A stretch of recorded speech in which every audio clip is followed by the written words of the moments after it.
What if I told you you could explore all four Canadian Atlantic provinces plus a quick detour to France in just 12 days?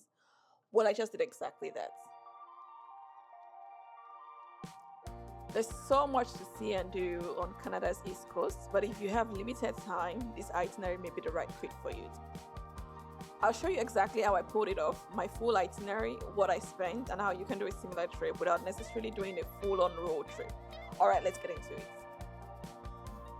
I flew from Toronto to Charlottetown, PEI, where I spent 2 days soaking up the red sand beaches and of course a visit to the Annapolis Gables house.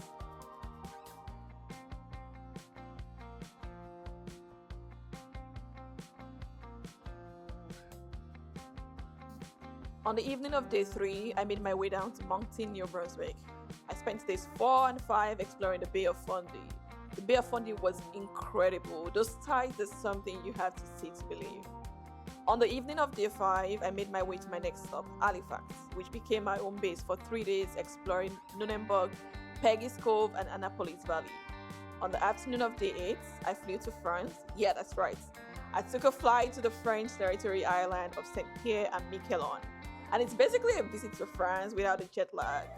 I spent 48 hours exploring this island. By afternoon of day 10, I was back in Canada to explore the last Atlantic province, Newfoundland, where I spent time whale watching. I went to the easternmost part of Canada, I visited Signal Hill, and I explored downtown St. John. Then I flew back to Toronto after 12 amazing days. Each spot had its own vibe, from the red beaches to the crazy high tides, little slice of France, dramatic coastlines. It was great.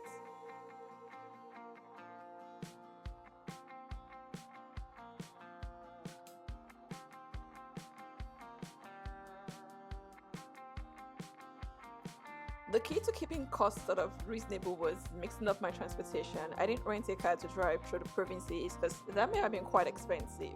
I flew from Toronto to Charlottetown, PEI, and then I discovered the Maritime bus, and that became my best friend. I took it from PEI to Moncton, and later from Moncton to Halifax. Honestly, it's affordable and comfortable, so why not? The only other flights I took was to StPierre, and then to Newfoundland, and then back home to Toronto. For exploring PEI, Moncton, and St. John's, I got a rental car for 1 day each. Now let's talk money. Starting with PEI, my flight from Toronto to Charlottetown was $292, which was not too terrible for peak season. I spent $327 on accommodation for a 2-night stay at an Airbnb in the heart of Charlottetown, and that was way better than the hotel rates I was seeing. I rented a car for 1 day to hit the hand of Green Gables sites and explore the coastline. Between the car rental, gas, parking, and car ride service, that was about $240 on local transportation, $27 for activities and tours, $119 on food, and $63 on souvenirs. Total damage in PEI was $1,069. Now on to New Brunswick. The Maritime bus from Charlottetown to Moncton was only $55. I spent $309 on accommodation for 2-night stay at the Crown Plaza Hotel, $92 on local transportation, which was a 1-day car rental to go see the Bay of Fundy, and gas, $16 for entry to Hopewell Rocks, $6 on souvenirs, and $96 on food. Total for New Brunswick was $573, and that was my cheapest across all provinces. Another $71 Maritime bus ride brought me to Halifax. I spent $872 on accommodation for 3 nights at the North Nelson Hotels and Suites located in downtown Halifax. I booked with Petit Room, and my rates had breakfast included. $171 on a group tour to Peggys, Cove, and Lunenburg, $14 for the museum entry fee at Lunenburg, $232 for a group wine tasting tour to Annapolis Valley, which came with lunch at one of the wineries, $140 on food, $25 on souvenirs, $81 on local transportation and Uber to the airport. Total for Nova Scotia was $1,609. This was such a bucket list moment for me, hopping over to France without leaving North America. I took a flight from Halifax to StPierre using the island's flagship carrier, StPierre Airlines. The round trip from Halifax to StPierre to St. John's cost a total of €388, which is roughly 621 Canadian dollars.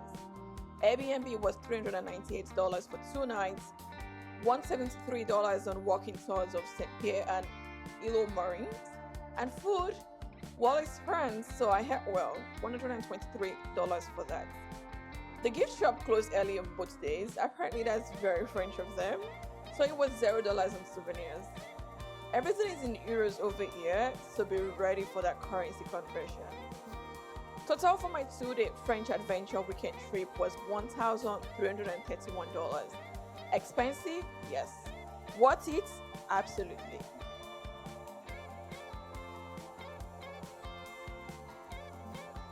Final stop, the province of Newfoundland and Labrador.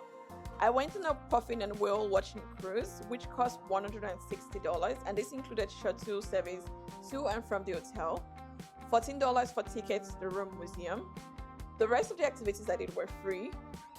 $511 on accommodation for 2 nights stay at Hilton Garden Inn in St. John, $247 on a 1-day car rental, gas, parking, and Ubers, $4 on souvenirs, $145 on food, and $240 for the flight back to Toronto. Newfoundland total was $1,320. Alright, moment of truth. Flights and Maritime bus trips came up to $1,279.05. Accommodation was $2,417.26. Local transportation was $675.89. Food and drinks, $622.50. Tours and activities, $810.53.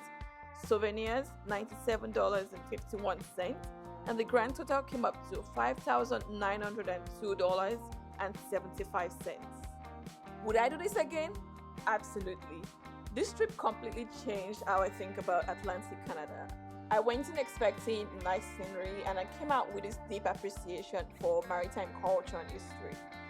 The diversity of experiences, from PEI's pastoral charm to Newfoundland's rugged beauty to that unexpected French interlude, it made for an incredible 12 days. If you enjoy fitting a lot into a shorter time frame and you want to experience different cultures without major international travel and appreciate good food and stunning landscapes, this will be perfect for you. What do you think? Does it sound like your kind of adventure? Let me know down in the comment below which destination caught your interest the most. And if you want detailed breakdown of each province, make sure to subscribe because that's exactly what's coming next. Thanks and see you soon. Bye.